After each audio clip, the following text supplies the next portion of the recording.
ഞാനിപ്പോൾ നിൽക്കുന്ന ഈ ഒരു സ്ഥലത്തിൻ്റെ കുറച്ചുനാൾ മുന്നേ ഉള്ളൊരു വ്യൂ കാണിച്ചു തരട്ടെ.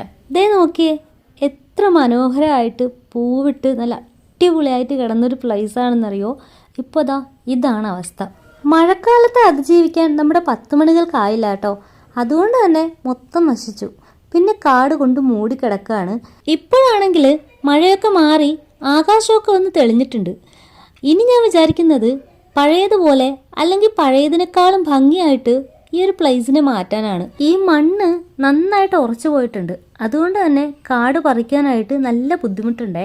ഇത് പഴയതുപോലെ മാറ്റിയെടുക്കണമെങ്കിൽ നമ്മൾ ഒത്തിരി പണിയെടുക്കണം.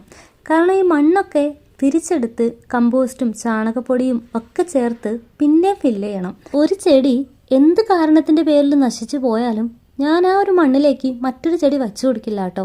എനിക്കത് മാറ്റി ഫില്ല് ചെയ്താലേ ഒരു തൃപ്തി വരുള്ളൂ. അപ്പോൾ ഇത് വൃത്തിയാക്കുക, ക്ലീൻ ചെയ്യുക, മണ്ണ് നിറയ്ക്കുക, പിന്നെയും നടുക എന്നൊക്കെ ഉള്ളത് ദിവസങ്ങളെടുക്കുന്ന ഒരു പ്രോസസ്സാണ്.